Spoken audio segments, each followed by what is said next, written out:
declare thy righteousness and thy works. For they shall not profit thee when thou criest, let thy companies deliver thee. But the wind shall carry them all away, vanity shall take them. But he that putteth his trust in me shall possess the land, shall inherit my holy mountain, and shall say,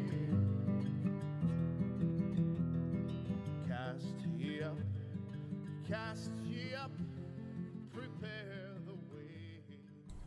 Hello, good day. Welcome to Line by Line Bible Studies. We're going to do over the study we had yesterday.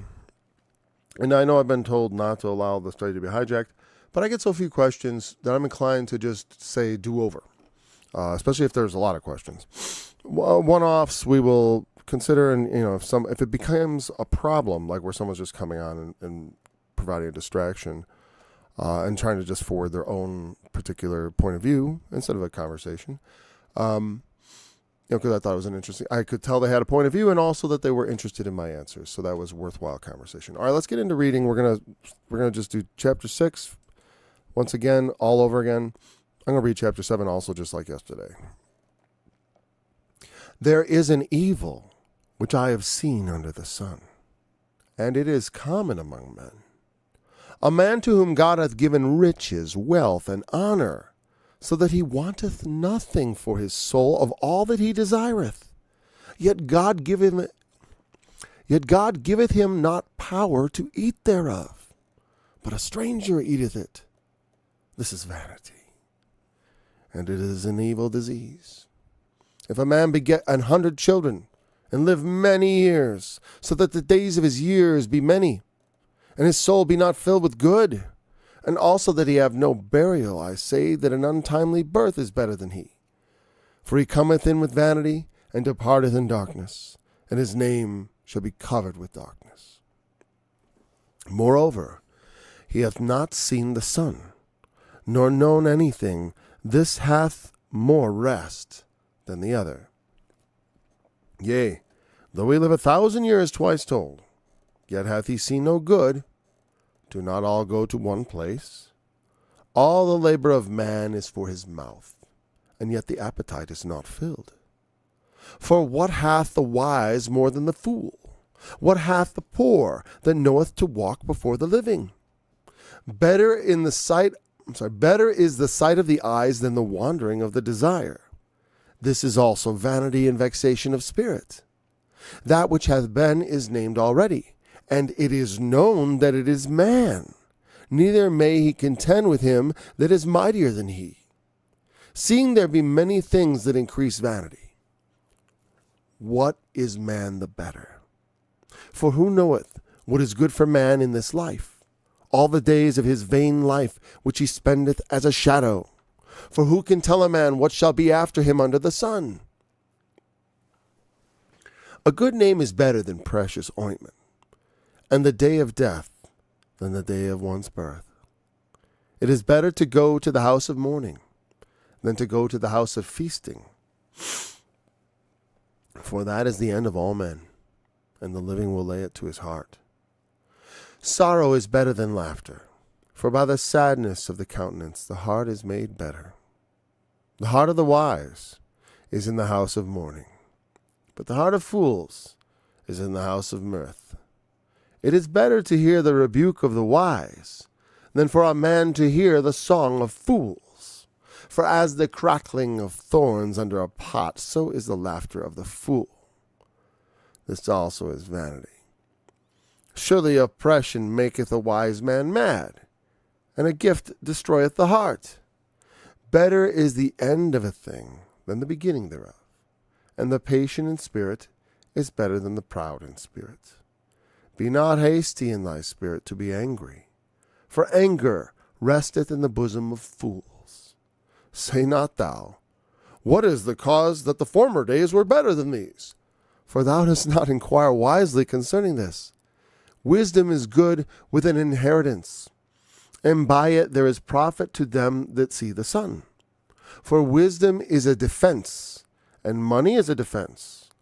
But the excellency of knowledge is that wisdom giveth life to them that have it. Consider the work of God. For who can make that straight which he hath made crooked?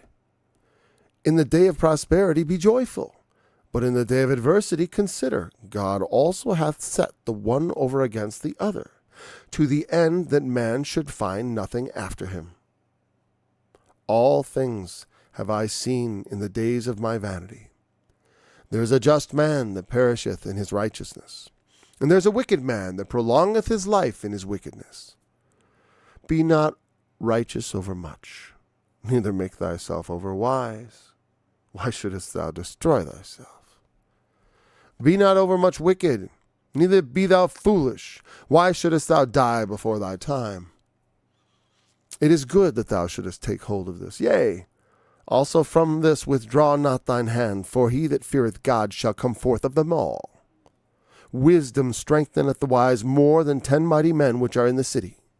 For there is not a just man upon the earth that doeth good and sinneth not. Also, take no heed unto all words that are spoken, lest thou hear thy servant curse thee. For ofttimes also thine own heart knoweth that thou thyself likewise hast cursed others.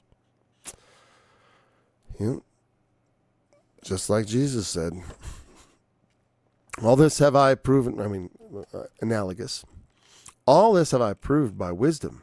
I said, I will be wise, but it was far from me. That which is afar off and exceedingly deep, who can find it out? I applied mine heart to know, and to search, and to seek out wisdom, and the reason of things, and to know the wickedness of folly, even the foolishness of madness. And I find more bitter than death the woman, whose heart is snares and nets, and her hands as bands. Whoso pleaseth God shall escape from her, but the sinner shall be taken by her. Behold, this I have found, saith the preacher, counting one by one, to find out the account, which yet my soul seeketh, but I find not. One man among 1,000 have I found, but a woman among all those have I not found. Lo, this only have I found, that God hath made man upright, but they have sought out many inventions. Very interesting chapter, so I look forward to getting to it. I wanted to read it again, even though I knew we will not get through chapter 6. There's a lot here to talk about. But there's so many things that inform our understanding from that. I love that part where he touches on the teaching of Jesus. And if you listen to the first 20 minutes of the last study, the hijacked one, that is indeed just, I get through about the first couple verses, but I also noticed I missed a few things. So, the evil among men, a man to whom God has given everything in life. We talked about various celebrities who seemingly have everything, right? They have it all, but yet they're deeply unhappy. And that's what this power to eat thereof, it's a metaphor for being able to enjoy the fruits of your labor. There's nothing worse than having, I had stomach issues, and there were times when I couldn't enjoy my food. It was a very interesting lesson. And we're like, even if you're hungry, you're not able to enjoy it. And that is a terrible thing. Because, like Paul said, if Christ be not risen, we are of all men most miserable. Because to me, that's what it means to be a Christian. It is to live a life of self. I don't think you have to all reach for the same level of self-sacrifice, but there is some aspect of it which you cannot escape, which you should not attempt to escape, because parts of us have to die, But I mean also, like, if you want, he that wants to be great in the kingdom must become least, must become servant of all, and often meet a very sticky end. That's why he says, don't be over wise. Don't be over righteous. You saw what happened to Jesus, You will be on a collision course with the world, and the world will destroy you. That's what that's what that means. If it's too much, it's like, you end up taking on things that are hard. Why should you be destroyed? Well, maybe that's, he doesn't necessarily, he said there's a wisdom that is beyond him. I liked when he said that. I searched and I searched. He talked about the limitations in chapter 7 of his wisdom. We all have limitations.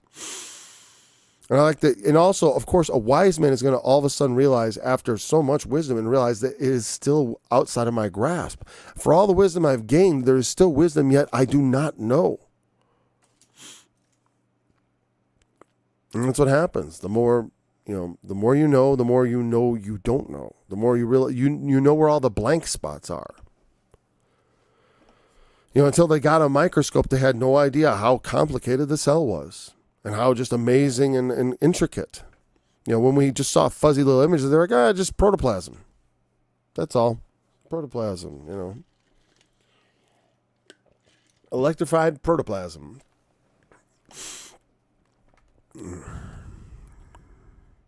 So, a strange reason that someone else, some other person, not him, ultimately that happens.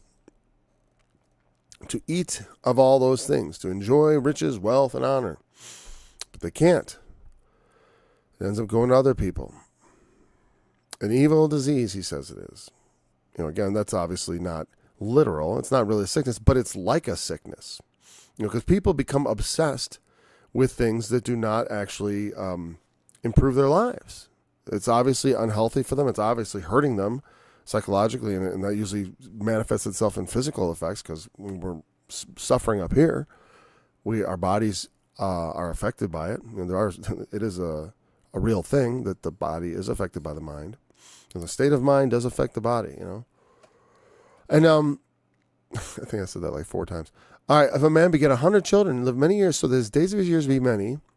And you think that's what like this life. What do we have to show for it? It's like, all right, while you're alive, you can enjoy those things. That's one thing you can get out of life. And it's not forbidden for us to enjoy and have pleasure. Like he says, better the house of mourning than the house of mirth.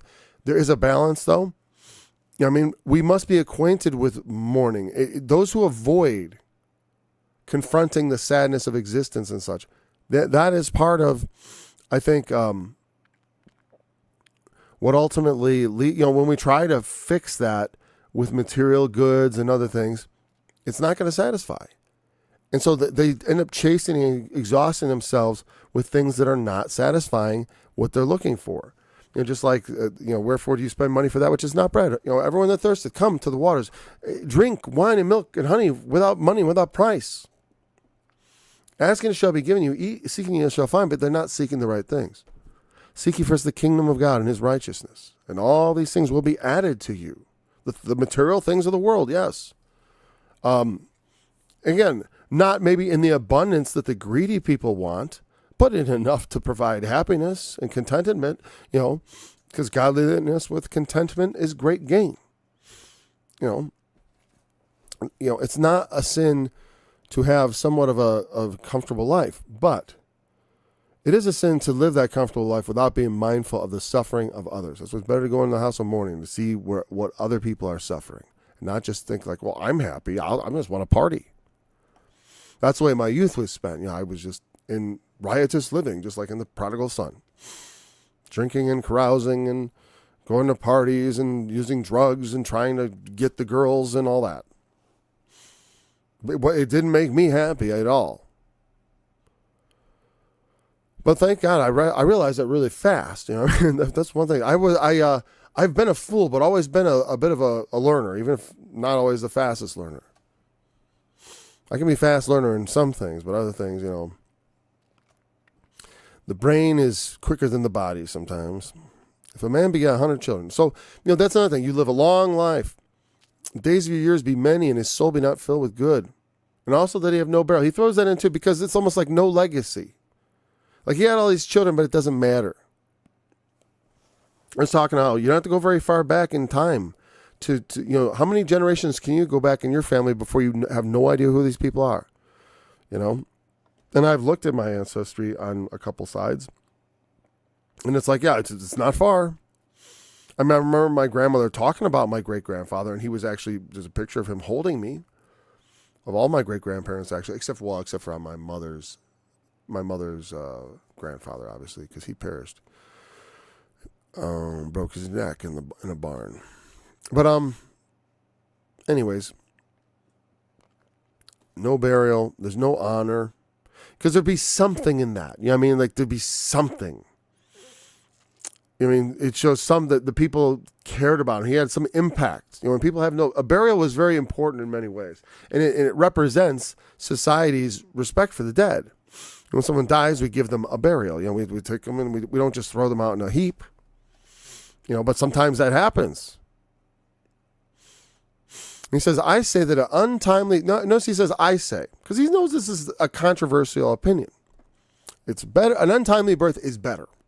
And he has a point. And so I'll take his side of it because I do take the other side also. And it's a point of contention and it's fine. It is something to think about. I don't think it's something to be dogmatic about. Like, this is better. No, that is better. It's like, it is good to be alive. I think it is better to exist than to not exist. And an untimely birth is not the same as not existing. You know what I mean? It's just you exist for a very brief time, but you never see all the pain of the world. And, he cometh in with vanity, he departeth in darkness, and his name shall be covered with darkness. How is it any different if a man have no burial? Like I mentioned yesterday, they do remember, the it wasn't an untimely birth, but it's one of my grandmother, she had an older sister. My grandmother was one of 5 surviving children of 8. So there were 3 dead who died in infancy. They were born, but they died in infancy.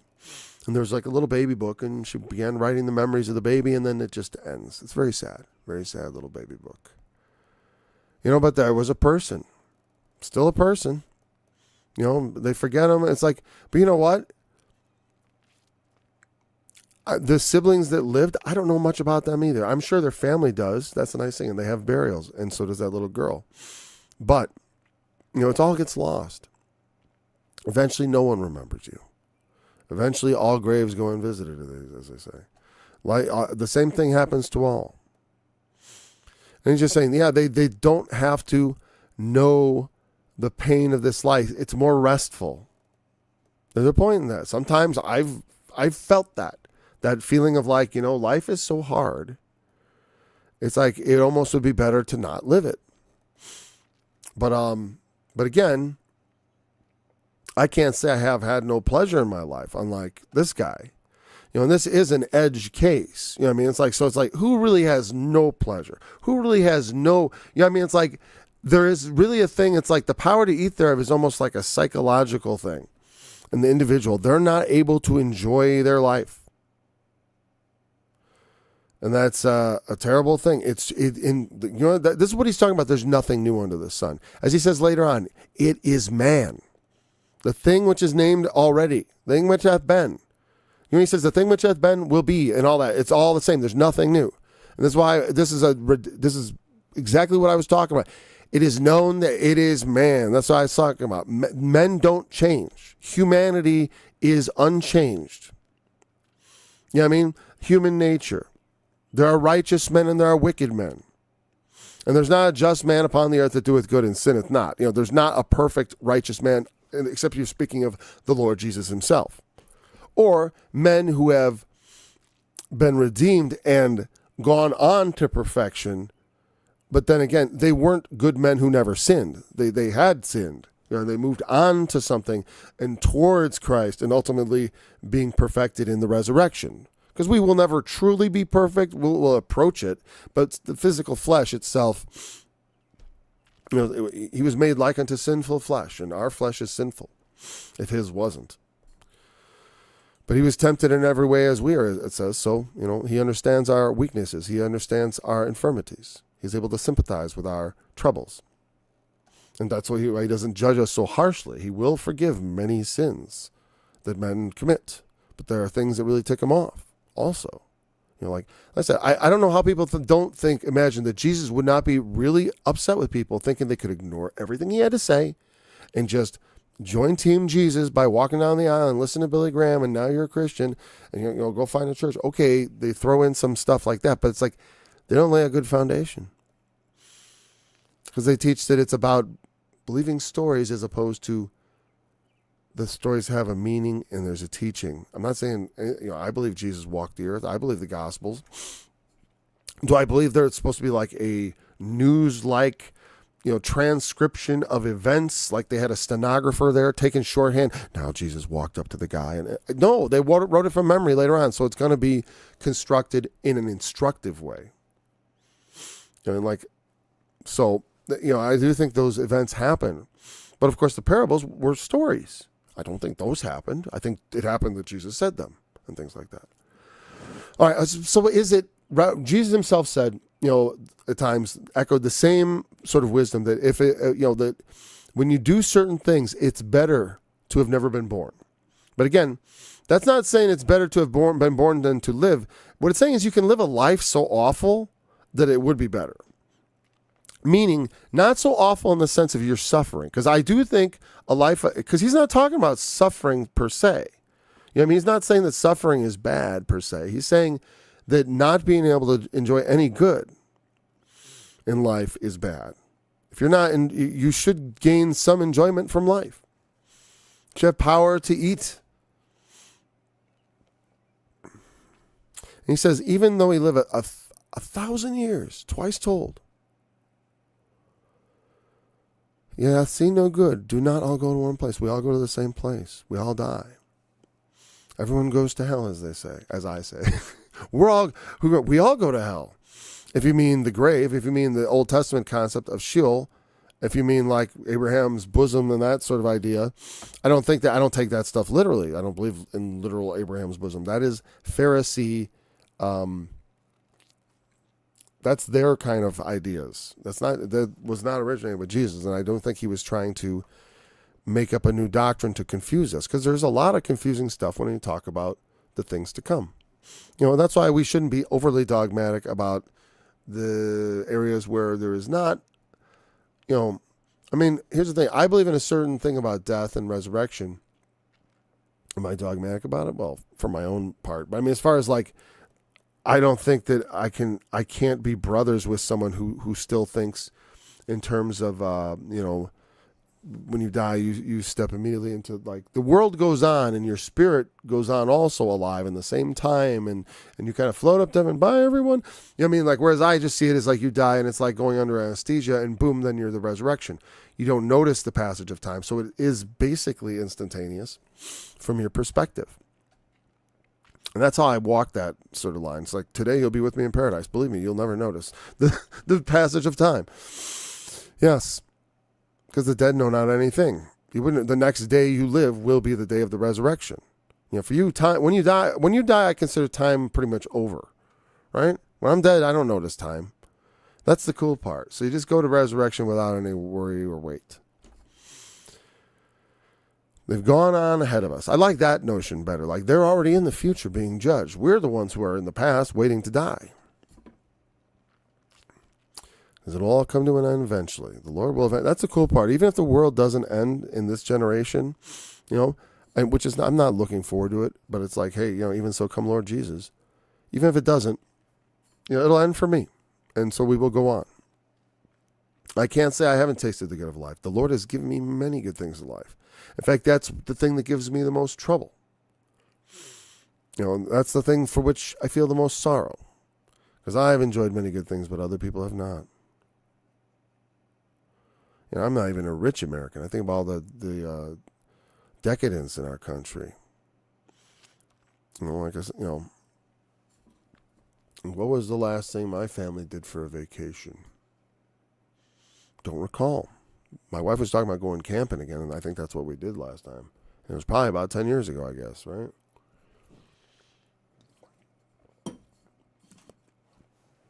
And I don't complain about. I don't think you need vacations and all that. Well, we need rest, and the thing is, it's okay to take a vacation. But remember, there's also starving people in the world still. We haven't solved that problem. There's still plenty of poor people with us. Jesus said, "The poor, I want to find you kindling the proper fires." I said proper, but that's what I mean. I am coming to set the world on fire. I'm coming to do something in the world. I'm coming to have an effect. And what am I going to do if I find you already affecting the world the way I wanted it to be affected?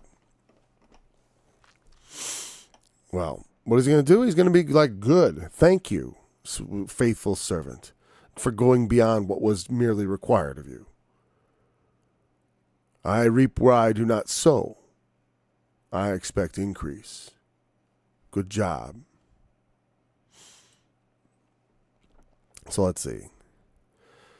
The burial I adjust, untimely birth. I think we got enough out of those verses.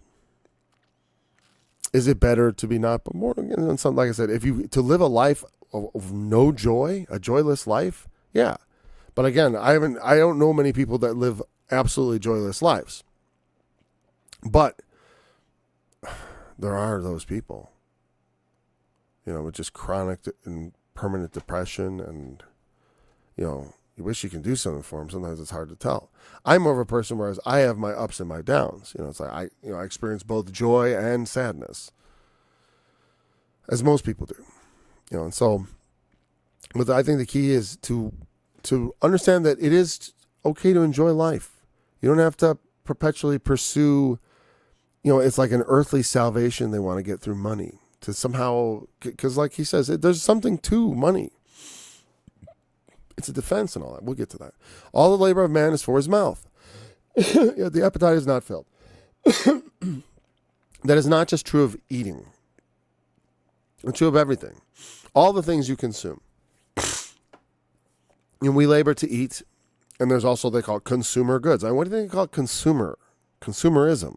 It's all about taking things and using them up. The appetite is not filled. There's no end of the need. There's always need. There's always poor. There's even with those things, it's not that some people take it as like, well, then do nothing about the poor. No, the point is the poor you have always with you. So that at that moment he was using it as an excuse because he was greedy, not because he cared for the poor, Judas, and that's what Jesus referred to when he said, "The poor you have always with you, but me you do not always have." There is room to bless in a big way. It's like, when I'm gone, you have plenty of time to work on that poverty problem. He didn't mean, well, and when I'm gone, you can keep on just, doing your own thing. Don't worry about the poor. You can't solve that problem. We're supposed to break our necks trying to solve the problem. Yeah, and maybe fail. Okay, what if we fail? Oh boy, well, whatever. We were put some effort in. You mean there'd be no results at all? No, of course not. The appetite is not filled. That's part of the vanity of life, that you can never stop feeding yourself. Not entirely. You could fast for a while, but... And what hath the wise more than the fool? What hath the poor that knoweth to walk before the living? I think it's supposed to be more like, what do the poor have more?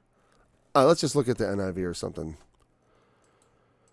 If you hate the NIV, maybe I'll use a different translation. Nah, I like that. I like about the NIV. It's because it's the one they really hate. And I like the King James. I'm not a big fan of the NIV, but the scholarship is supposed to be pretty good. So you can get some good interpretations out of this. So, everyone's toil is for their mouth, yet their appetite is never satisfied. What advantage have the wise over fools? What do the poor gain by knowing how to conduct themselves before others? Oh, I like that. How to behave. Yeah, what do the poor gain by adhering to society? By knowing how to behave in the world? What is that knowledge? Because the poor often do. I don't go around stealing to feed my family. What advantage have the wise over fools? What do the poor gain by knowing how to conduct themselves before others?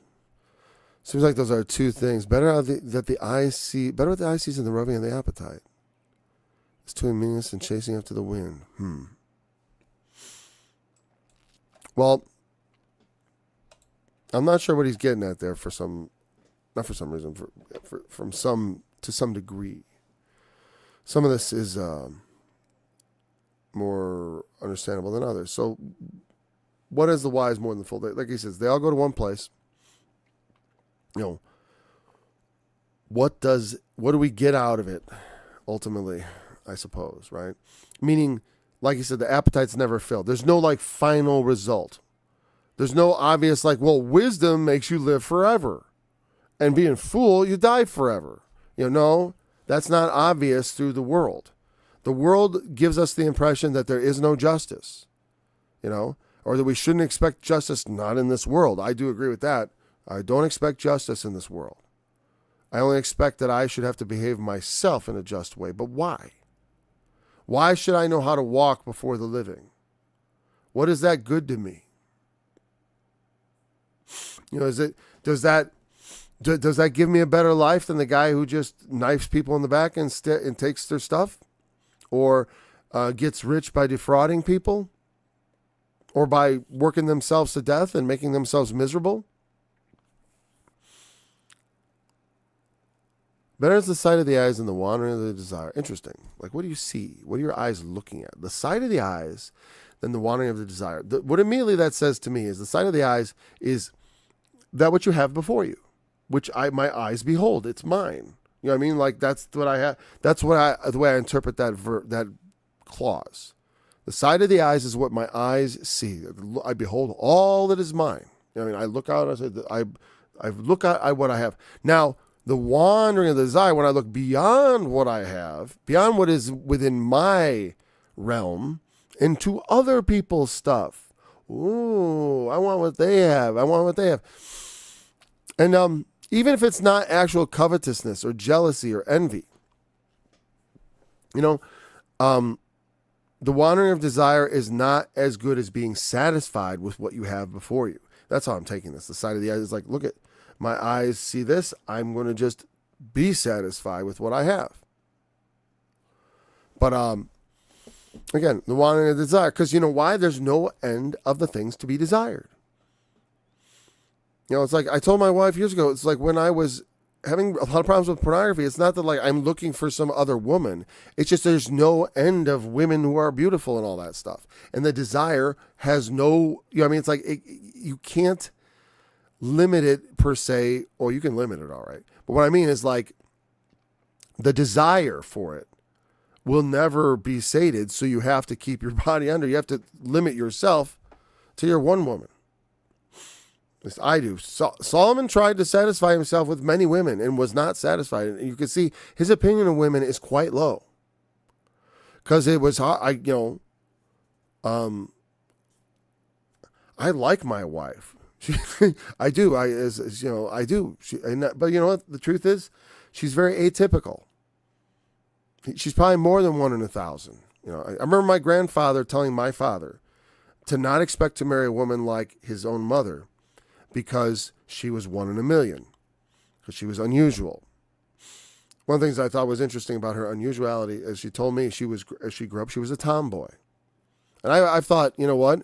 Honestly, women are very difficult to understand, and I think women that had more slightly masculine characteristics might make better partners. It's like less emotional, less, I'm sorry, ladies. Just for men, it's easy to deal with someone who's a little more down to earth. And so Solomon had a bad opinion because, you know why? Because I don't know if I talked about this yesterday, but I'm going to talk about it now. He got himself into a position where he's king.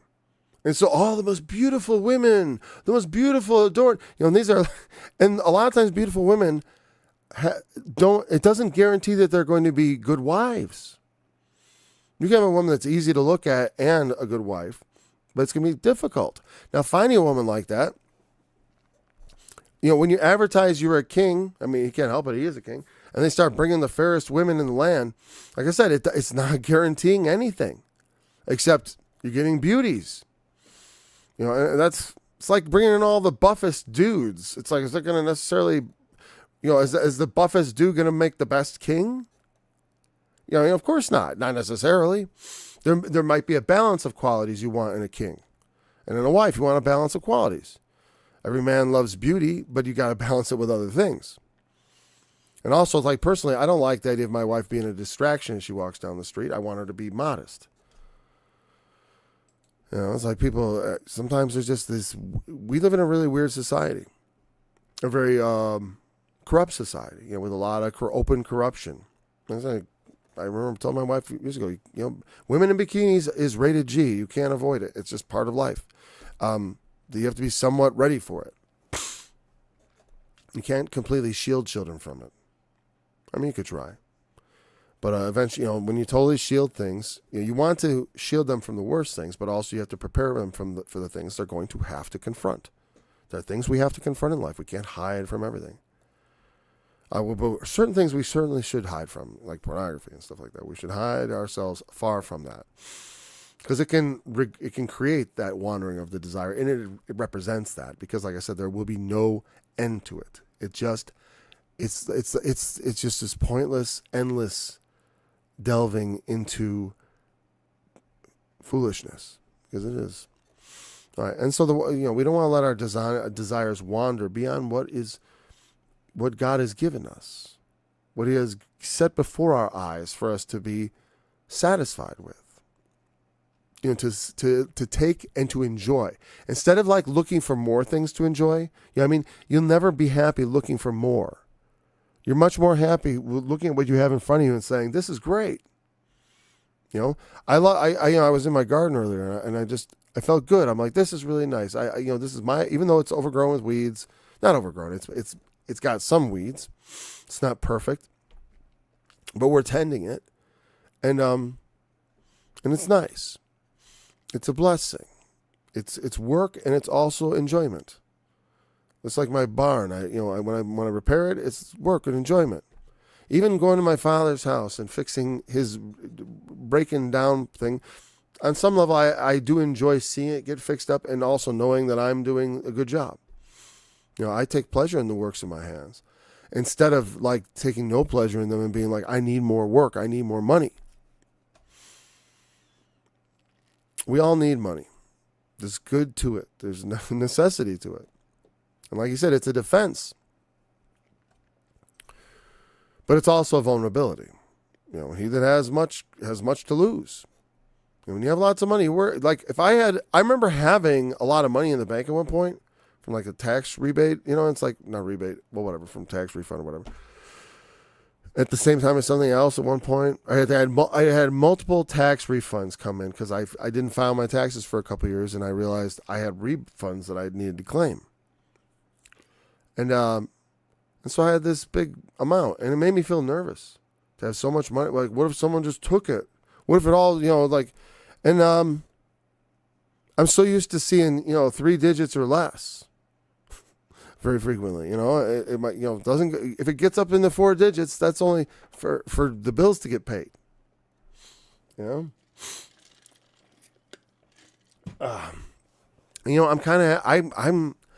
gotten used to living like without having a big shield of money. I'd rather depend on a shield of love, of people who care about you. So you don't have to like worry about like, if I have no money, I'm going to be on the streets. It's like, no. That's kind of what the guy in the parable of the unjust steward decided, which was shrewd in his own generations. It's somewhat shrewd to make friends, even if it's of the mammon of unrighteousness. But they can't truly lead you into everlasting habitations the way serving Christ can. If we serve God, we have no need to look to the world to preserve us, because the Lord will take care of us. But there's also vanity, and it's only a vexation. We only vex ourselves by looking for what do I need? What are my desires? Even in a small scale, I've learned this, because frequently I am needing things. Like I'm looking around looking for a particular tool. And it is so vexatious to not be able to find the thing you want, to have to desire something, to want it, and not be able to get it. And in the microcosm, that is the same thing. In life, they're like reaching and grasping and wanting and never able to find. I'm glad that's only just like my keys or a screwdriver that I can't find. Like happiness in my wife, happiness in my children, happiness in my family, I find quite easily. But in some things, maybe not. But those things are maybe not the things to be desired. Like I've never been happy with being poor. I've always wanted to not be poor, or at least to have enough money to pay for all my bills and have something left over for emergencies, and maybe to help others. But I gotta get all the beams out of my eyes first. then you can help other people. And sometimes that's required. That which hath been named already, that which hath been is named already. He's hearkening back to that thing he kept repeating. There's nothing new under the sun. What has been has already been. And it is known that it is man. It is man. Neither may he contend with him that is mightier than he. There's powers that go beyond you. Whether it be earthly powers, when there are mightier powers, who can contend with them? The government and all that stuff. They want to get you, they get you. They got 6 ways from Sunday to get you. But the thing is, do you fear them or do you fear God? I think a lot of people do fear them because they can kill you. They can go so far. They can hurt you. They can hurt your family. They can do all kinds of things. But on some level, it's like, well, then you understand you only hurt yourself. They only damage their own souls. It's like, he that touches me touches the apple of his eye. Inasmuch as you've done it to the least of these, my brethren, the least of these, and I am the least of his servants. I don't have any pretensions to greatness. I don't. It seems ridiculous. But serve I must, no matter how small. That's good. Small things are important and should not be despised. That which has been is named already, and it is known that it is man.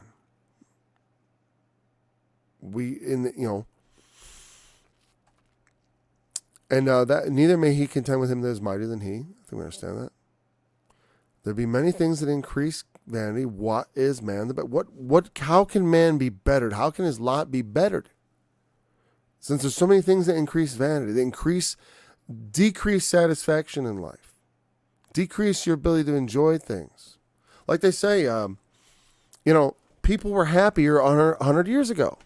Women were happier, apparently, prior to women's lib. Now they're all miserable. It's no wonder because, a lot of themselves have priced themselves out of the market. As far as no man wants to marry a woman that makes twice the money he does, and she doesn't want to marry him. So she won't find anybody and she'll never have children, and that's the way it goes. And that's why I say to the ladies, it's like, you put yourself in a certain category. Only certain men will be interested in you, and they're all bad husbands, or 99% of them are bad husbands. You go into the good husband category, you have to tone yourself down a bit to where you become accessible to men who don't like loud women, who have their breasts thrust out all the time and tight pants on all the time.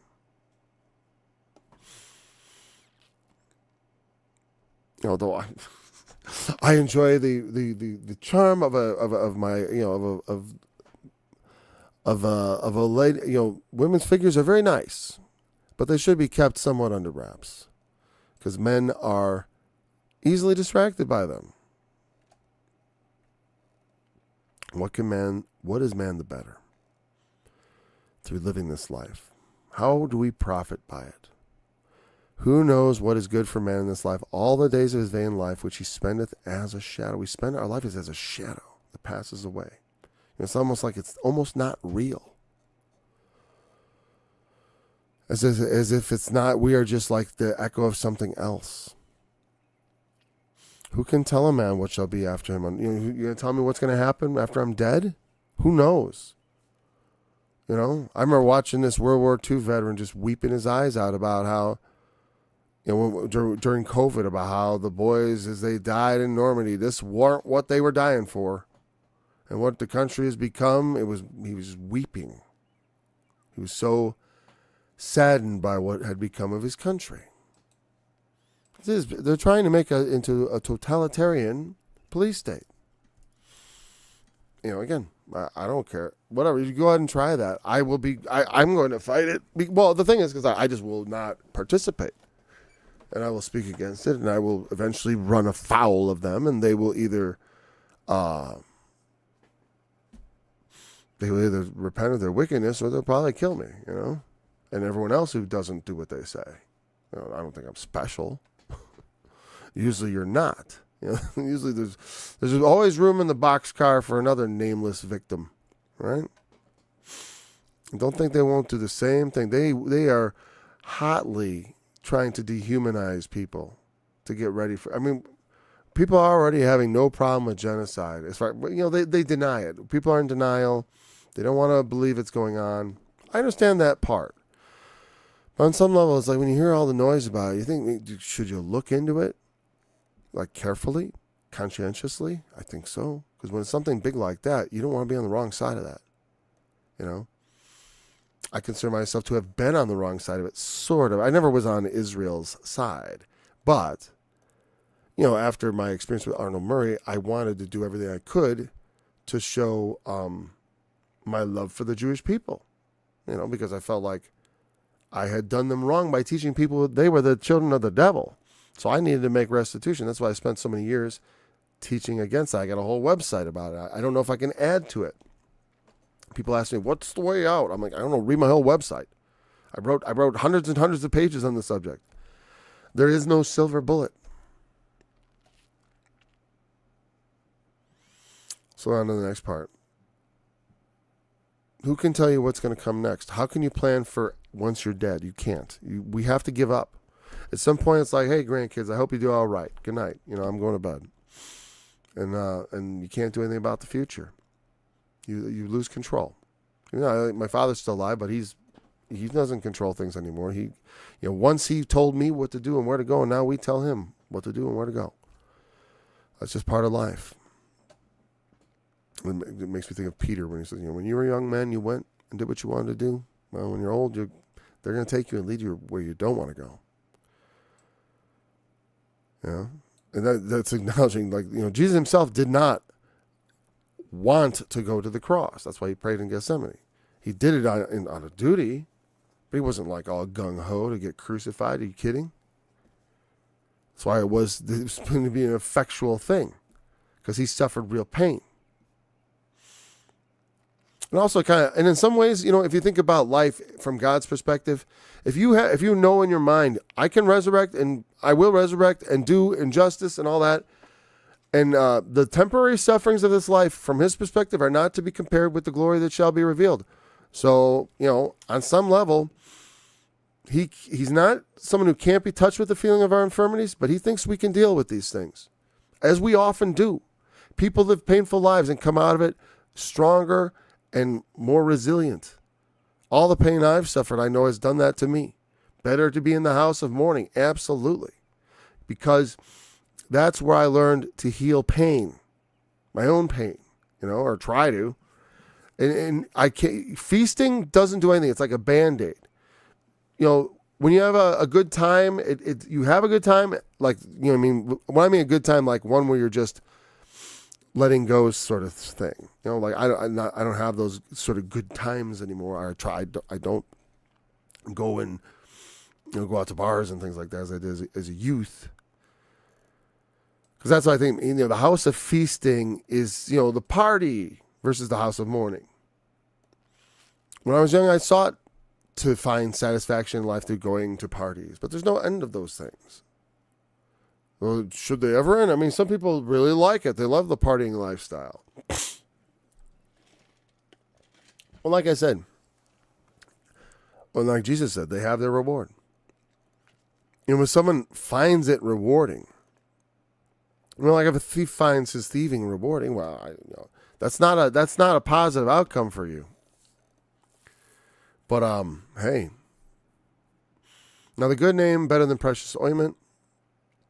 I'm just saying, your reputation is very important. There's almost like, Jordan Peterson. This is where I think he goes south, because he basically wants to think that God is your reputation, sort of like the society's reaction to your good deeds, and so it's not wrong. As far as like on a certain level, yes, that being faithful to the principles, the righteous principles of the scriptures, and to doing that, it can benefit you in life. I said, my children, because I raised them right, they have been conveyed with the benefit of people like them. Very likable people. That's nice. Conveyed upon them a gift. Nothing, I tell you, when you make first impressions, and the first impression is people like you, it's a nice way to go through life, because it's a positive for them. Good name. And then they give a good, and one of the reasons I raised children was to get a good name. Because how do you have one? You can just do stuff, I guess. Hey, but it's the way you treat other people and also the way you treat people who are under you that often can tell a lot as far as leadership and all that stuff. It demonstrates. And so you don't have to have children to demonstrate these things, but this is how I do it. Because I had children. So if you had children, you got to look at that and judge it. If you didn't, you're going to be looking at the other things you do with your life, and that's going to be judged. Again, it's not necessarily judging you to heaven or hell as a Christian. It's just judging what kind of work it is. Is this wood, hay, or stubble, or is this gold, silver, precious stones? This is a mixture. We're all going to have a mixture. Not everything I do in life is going to survive on the altar of Jesus Christ. As far as some of the stuff is going to be burned up and forgotten because it's like, that wasn't so good, Paul. And I'm fine with that. I'm like, let the stubble burn, man. I know I'm going to have, I'll at least have some silver, And that's all a metaphor for me. It doesn't literally mean, it just means that there are things that God holds precious that survive the fire of judgment and that continue to be part of our relationship. Paul, you remember when you did that? I love that. And that sort of thing. Because that is the end of all man, and the living will lay it to heart. The day of death is better than the day of one's birth. That's a little different than saying it's better to die than to be born. It's just the day of your birth. It's the start of a really long slog. You are. I don't know if it's slog. I don't know if that's even a word. Schlag was the name of a fictional beer that my brother and I came up with in a fake commercial for his German class. It was Schlag beer. It packs a punch. But anyways, slog. I think it's S-L-O-G. I was thinking of the slog, right? A slog, a difficult slog through something, like walking through a bog would be a slog. All right, so life is a bit of a slog. It's a swamp we got to make our way through. It's not always easy. Some people have, their lives start out differently than others. Some people it's harder, some people it's easier. But however you're born, in some ways, like I said, there are people born rich, still never satisfied, still never happy. They have different sets of problems, but humans are the same no matter where you put them.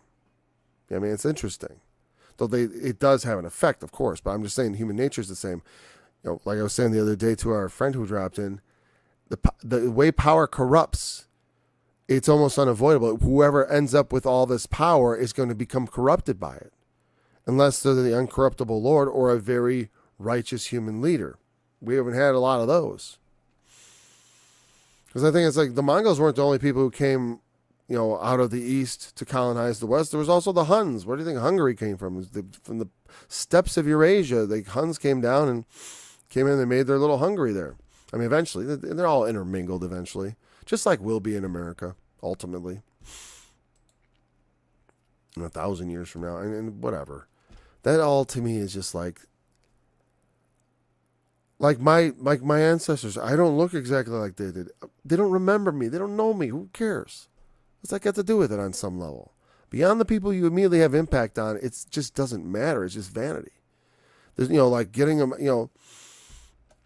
a burial is somewhat also vain. Well, no, you want to be remembered well when you're gone, at least by the people immediately after. What value is it to you? Because while I was alive, I would have cared. That's what I would say. While I was alive, I could have cared or would have cared. And it's like my wife and I, we talked about, neither of us would be interested in remarrying once the other one passed away because it's like we've been together too long. Because I don't want to start out a new relationship.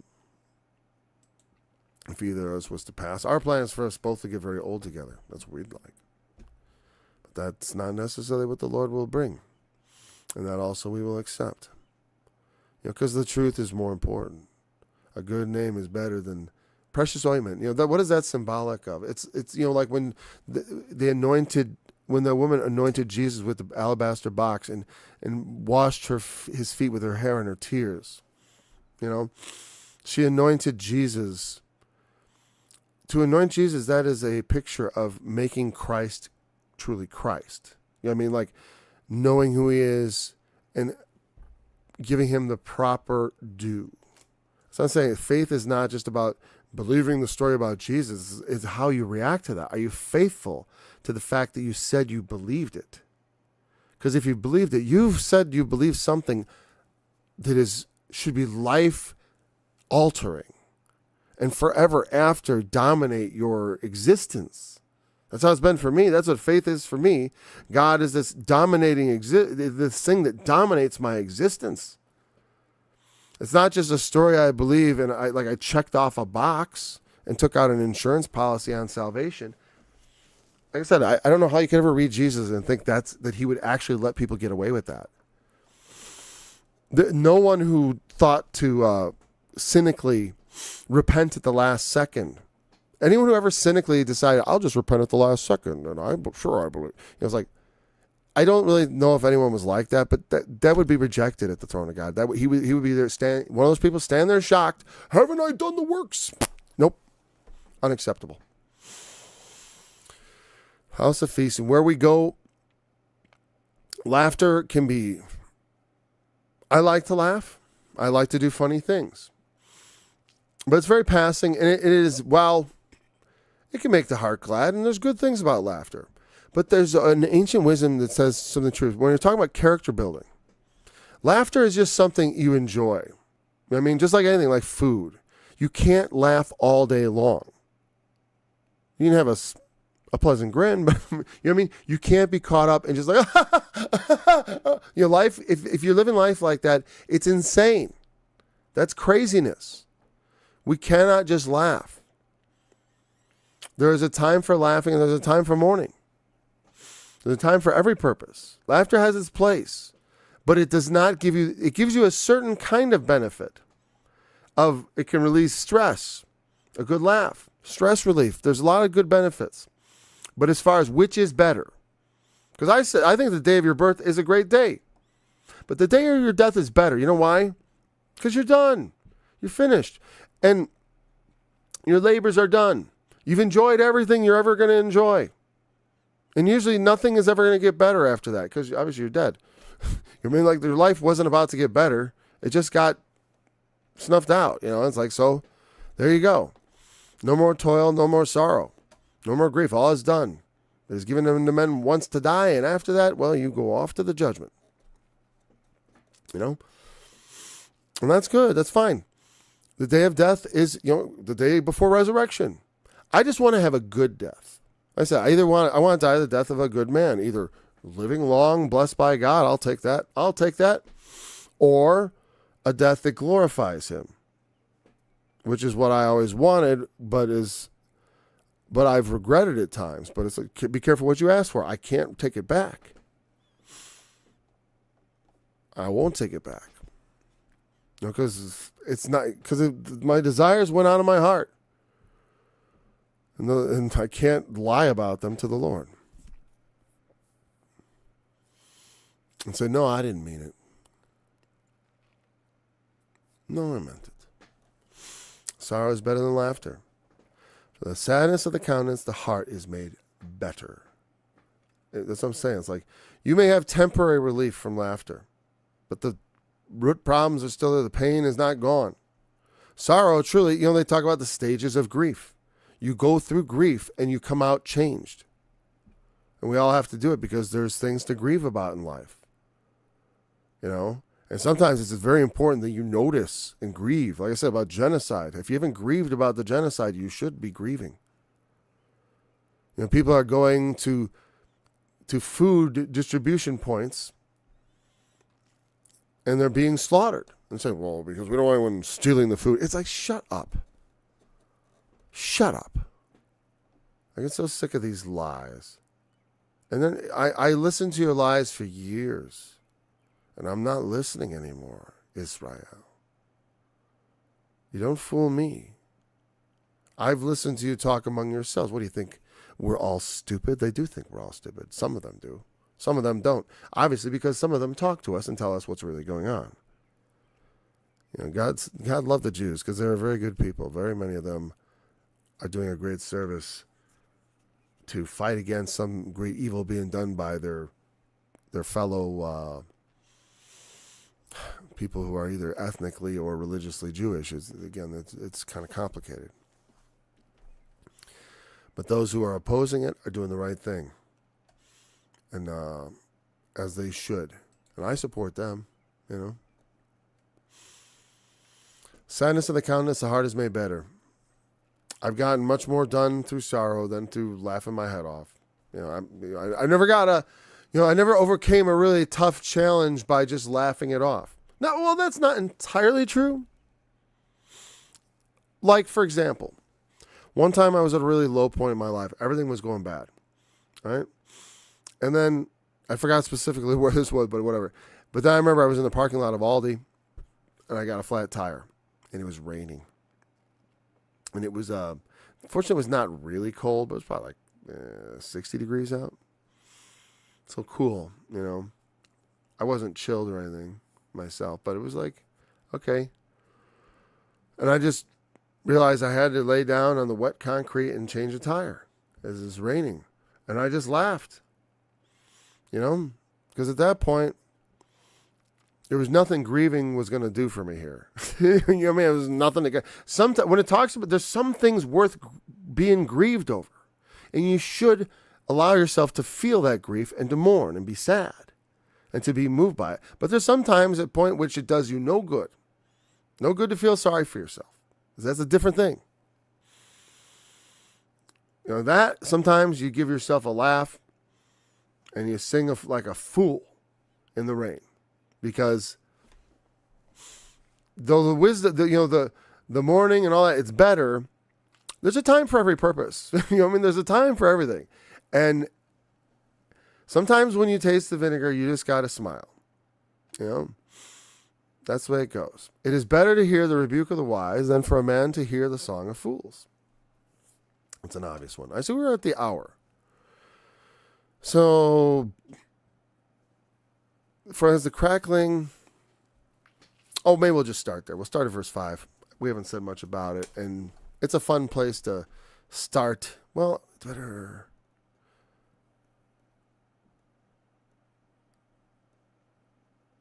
You know what? I'm going to say, actually, we did cover the rebuke of the wise. I mean, you know, this verse is like, apply this to your life. Oh, well, it's fine. I'm going to say we got to verse 6 and verse 7. I haven't commented much on them, but it's just such a very simple concept. You know, you need to listen to people's rebuke rather than hearing the praises of fools, which is kind of the idea of song of fools. For it is crackling. I think it's funny because I'm a songwriter. There are good songs too. You know, it's not just foolish songs. There are some songs worthless and they're sad songs. But there are foolish songs, aren't they? There's a lot of foolish garbage in music. Music is filled with foolish garbage, actually. Is it not? You know, it's like a lot of songs. What are the songs about? Just stupid, foolish garbage like fornication and drug use and all these things that are not profitable. Being a gangster or some nonsense. Being in love. It's not so foolish sometimes. It's not all garbage. But certainly there is the idea of the song of the fools is like it's almost like this image of like a drunken party. You know, and they're do. You know, it's like, yeah. As the crackling of the thorns under a pot, the laughter of the fool. What does that mean? The sound of the crackling and all that, and the under a pot. What does that mean? Well, it doesn't mean much at all. It's just noise.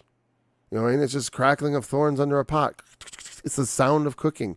The laughter of the song of fools is about as significant as the sound of the crackling of a fire.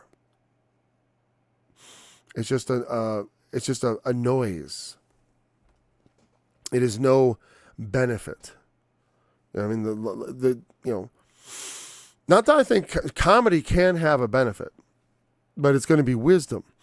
You know, when wisdom is embedded, you can have humor that is also wise, but it's not foolish. See, again, there's something different. It's not saying all laughter is evil, but the laughter of fools is worthless. You know what I mean? We can laugh. He knew there was malice. Notice he's saying it's better. He's not saying there's no worth in laughter, even the laughter of a fool. But there is no worth in that laughter if it's truly foolish laughter. But like I said, there is a laughter, there is a joy, there is a happiness that is acceptable before God that you're supposed to enjoy. You know what I mean? But there is a joy that people seek that's not beneficial, that actually is destructive and harmful and not in their interest. Anyways, so we're going to pick up at verse 7 next time. Thanks for joining me. Look forward to doing part 10. Again, this is 9, a redo, because 20 minutes into the last study, we got hijacked. And that's okay. I'm going to tend to, unless it's, like I said, a regular problem, if they do it, if I'm near the end, I may just finish my thought and say, here, I got 5 minutes and I'll answer your question. But if they get me early enough and they seem to have a lot of questions and they're interesting questions, I may allow it because it doesn't, because I don't get that many questions, and I'd rather interact with a real person rather than just pompously sitting up here and like spouting off just my thoughts. It's like, I don't have the vanity to feel like I can't just redo whatever it was I was doing. I can just reteach it. I go over these scriptures again and again and again. I like that we read this part again and again. That's what religion is, or the essence of the meaning of the word is to reread. Religion. Again, that's not necessarily the definition of religion, but I just like that that is the etymology of the word, which I think is the most favorable definition of religion I like. It's like, I am very religious. I read it. Anyways, thanks for joining me. Look forward to being back again next time. Until then, remember the testimony of Jesus is the spirit of prophecy, and he is the fulfillment of the law. I will declare thy righteousness and thy works, for they shall not profit thee when thou criest, let thy companies deliver thee. But the wind shall carry them all away, vanity shall take them. But he that putteth his trust in me shall possess the land, shall inherit my holy mountain, and shall say,